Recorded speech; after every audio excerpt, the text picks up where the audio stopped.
اللہ تعالیٰ فرماتے ہیں اے نبی صلی اللہ علیہ وسلم، اللہ کو معلوم ہے کہ آپ اور آپ کے ساتھیوں میں ایک جماعت کھڑے رہتے ہیں رات کے وقت 2/3 شب یا آدھی یا کم سے کم 1/3 شب، یہ اللہ کے علم میں ہے۔ گویا کہ شروع میں قیام اللیل یہ تھا۔ اب قیام کیا ہوگا رمضان کا؟ رمضان مبارک کی راتوں میں نصف یا 2/3 یا 1/3 رات قرآن مجید کے ساتھ بسر کی جائے، جاگا جائے اور قرآن کو اپنے اندر جذب کیا جائے، یہ ہے قیام اللیل۔ لیکن اس کا قرآن میں ذکر کیوں نہیں ہوا؟ میں نے بیان کر دیا، قرآن میں آ جاتا تو فرض ہو جاتا، فرض ہو جاتا تو یہ تکلیف مالا یطاق بہت سے لوگوں کے لیے، محنت کشوں کے لیے جو محنت مزدوری کرنے والے ہیں، اب وہ روزہ ہی رکھ لیں تو بڑی بات ہے۔ کوئی بیچارہ کسان جو ہے وہ فصل کاٹ رہا ہے، اس حال میں روزہ رکھتے ہیں، اللہ جنہیں ہمت دیتا ہے، توفیق دیتا ہے۔ یا کوئی اینٹیں ڈھو رہا ہے، روزہ، یہ روزہ ہی بہت بڑی بات ہے۔ اب آپ رات کو چاہیں کہ وہ رات کو کھڑا بھی رہے تو یہ گویا کہ ان کے اوپر بہت زیادہ زیادتی ہے، تکلیف مالا یطاق ہے، قرآن میں نہیں آیا ورنہ فرض ہو جاتا۔ اب نوٹ کیجئے، تراویح کا جو نظام آج ہمارے ہاں ہے پوری دنیا میں ہے، یہ دور نبوی میں نہیں تھا، یہ دور صدیقی حضرت ابوبکر صدیق کے دور خلافت میں بھی نہیں تھا، بلکہ بات وہی تھی جیسے کہ تہجد ہوتی ہے انفرادی طور پر، اپنے طور پر لوگ جاگتے تھے، 2/3 رات جاگتے تھے، 1/3 رات جاگتے تھے، آدھی رات جاگتے تھے، قرآن پڑھتے تھے۔ صرف ایسا ہوا کہ 3 دن آپ نے ایک موقع پر ایک مرتبہ 3 دن نماز باجماعت کرائی ہے تہجد کی رمضان میں، لیکن وہ تہجد کے وقت، عشاء کے ساتھ نہیں، تہجد کے وقت، اور اس میں 8 رکعتیں ہی پڑھی ہیں جو آپ عام طور پر تہجد میں پڑھا کرتے تھے، کیونکہ وہ تہجد ہی پڑھائی آپ نے، قیام اللیل ہی پڑھائی۔ یہ قیام اللیل، تراویح کا لفظ اپنے ذہن سے ابھی نکال دیجئے، ابھی میں بتاؤں گا تراویح کہاں سے آئی، کیسے آئی، کیوں آئی اور اس کی کیا حکمت ہے۔ لیکن حضور کے زمانے میں نہیں تھا، 3 دن صرف آپ نے نماز باجماعت پڑھائی ہے۔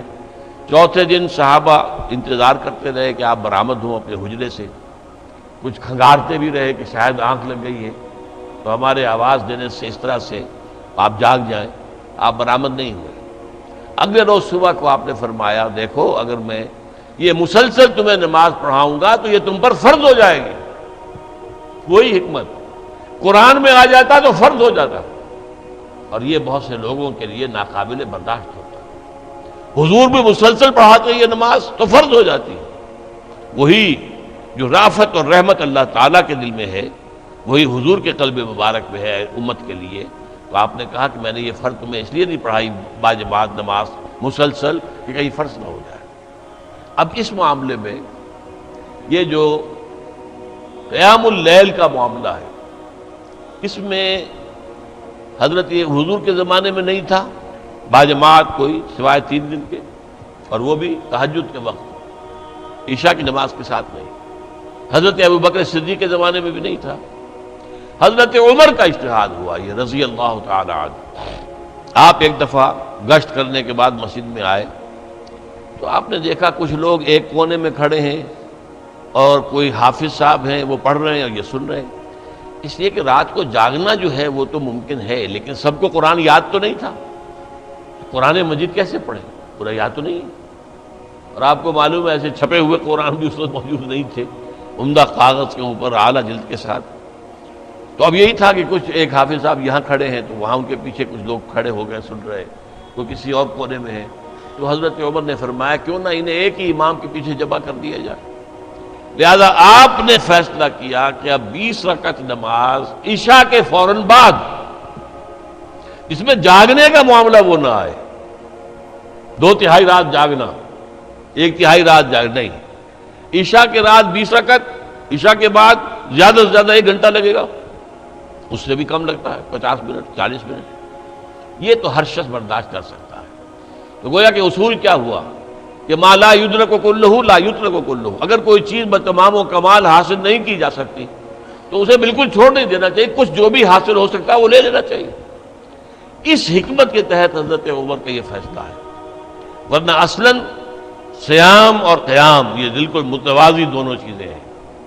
وہ حدیث آپ نے سنی ہوگی، حضور نے فرمایا من صام رمضان ایمانا واحتسابا غفر له ما تقدم من ذنبه، جس نے رمضان کے روزے رکھے ایمان کے ساتھ اور اللہ سے اس کا اجر مانگتے ہوئے، اجر طلب کرتے ہوئے، اس کے پچھلے سارے گناہ معاف ہو جائیں۔ وَمَنْ قَامَ رَمَضَانَ ایمانا وَاحْتِسَابًا غُفِرَ لَهُ مَا تَقَدَّمَ مِنْ ذَنبِهِ، اور جو رمضان میں کھڑا رہا، رات کو جاگتا رہا ایمان اور احتساب کے ساتھ، اس کے بھی پچھلے سارے گناہ معاف ہو جائیں گے۔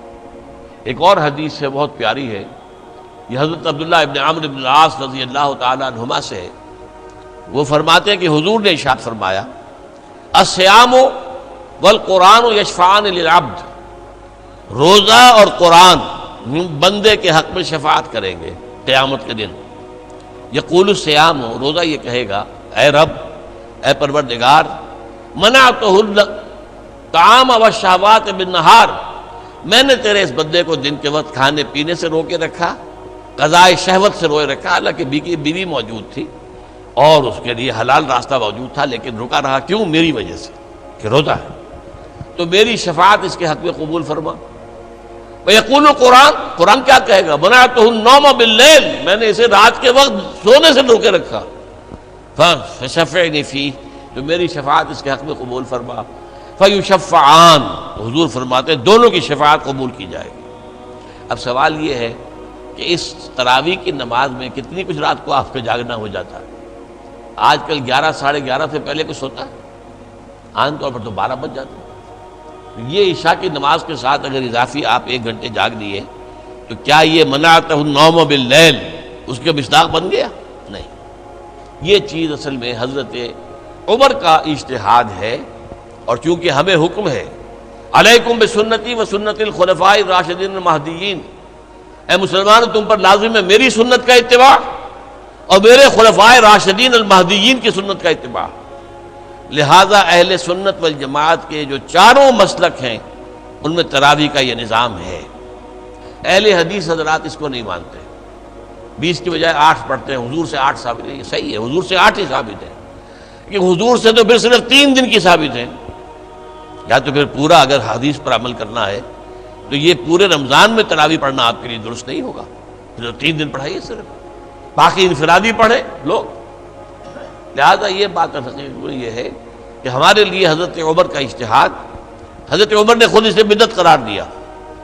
پھر ایک اور موقع پر آپ مسجد میں داخل ہوئے، دیکھا لوگ پڑھ رہے ہیں، امام کے پیچھے کھڑے ہیں، پوری جماعت ہے، سکون کے ساتھ قرآن سن رہی ہے، تو آپ نے تبصرہ فرمایا نعم البدعۃ ھذہ، یہ ایک اچھی نئی بات ہے جو ہم نے شروع کی ہے، نئی بات ہے، دور نبوی میں نہیں تھی، دور صدیق اکبر میں نہیں تھی، تو نعم البدعۃ ھذہ، یہ ہم نے ایک نئی بات جو شروع کی، بہت اچھی ہے، بہت خوبصورت ہے، بہت عمدہ ہے۔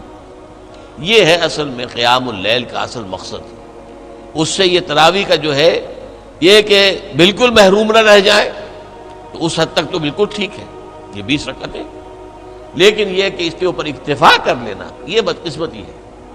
اس میں خیر تو یہ مضمر ہوا کہ سب مسلمان کچھ نہ کچھ تو مستفید ہو گئے نا، ورنہ سب رات کو 2/3 آدھی یا 1/3 رات جاگنا مشکل ہو جاتا، کچھ نہ کچھ تو سب کو حاصل ہو گیا۔ لیکن اس کا ایک برا نتیجہ یہ نکلا ہے کہ وہ قیام اللیل سرے سے اوجھل ہو گیا دنوں سے، تراویح ہی کو مستقل اور ہمیشہ کے لیے بات سمجھ لیا گیا، سمجھ لیا ہے کافی ہے۔ نہیں بھائی، یہ تو کم سے کم ہے، یہ حضرت عمر کا مقرر کردہ نظام تمام لوگوں کے لیے ہے، لیکن جو لوگ روزے کی برکات سے اور رمضان کی برکات سے صحیح طور پر مستفید ہونا چاہیں ان کے لیے یہ کہ رات کا دہائی یا آدھا یا 2/3 رات جا کر گزاریں۔ اب اس کا طریقہ کیا ہو؟ اب ہمارے ہاں کیا ہے، وہ 20 تراویح جو پڑھتے ہیں، وہ قاری صاحب یا حافظ صاحب جو سناتے ہیں، وہ لوگوں کو کیا پتہ کیا انہوں نے سنا، کیا انہوں نے پڑھا۔ اکثر و بیشتر تو پڑھنے والے کو پتہ نہیں ہوتا میں کیا پڑھ رہا ہوں۔ اکثر تراویح پڑھانے والے جو ہے حافظ ہوتے ہیں، عالم نہیں ہوتے، حافظ ہیں، وہ الفاظ جو قرآن کے وہ تو یاد کیے ہوئے ہیں، ان کا مفہوم تو انہیں معلوم نہیں ہے، وہ فارغ التحصیل تو نہیں ہے، عالم تو نہیں ہے، عربی زبان تو انہوں نے نہیں پڑھی ہے۔ اب یہ جو ہے تو اس سے یقیناً وہ ایک تقاضا پورا ہو گیا، حضرت عمر کے فیصلے پر عمل بھی ہو گیا، اس کا ثواب بھی لازماً ملے گا، لازماً ملے گا، لازماً ملے گا۔ ایک آدمی ہے وہ 20 رکعتیں پڑھ رہا ہے، قرآن سن رہا ہے، اس نے اپنا وقت لگایا ہے، قوت سے صرف کر رہا ہے اور اپنی طاقت لگا رہا ہے، تو یقیناً ثواب ملے گا۔ لیکن وہ قرآن اور رمضان کی اصل برکت وہ اس کو حاصل نہیں ہو سکتی۔ وہ تو یہ کہ سمجھ کر سنے، پڑھنے والا بھی وہ ہو جو سمجھ کر پڑھ رہا ہو، اور سننے والے بھی وہ ہو کہ جو کچھ سنے وہ سمجھے۔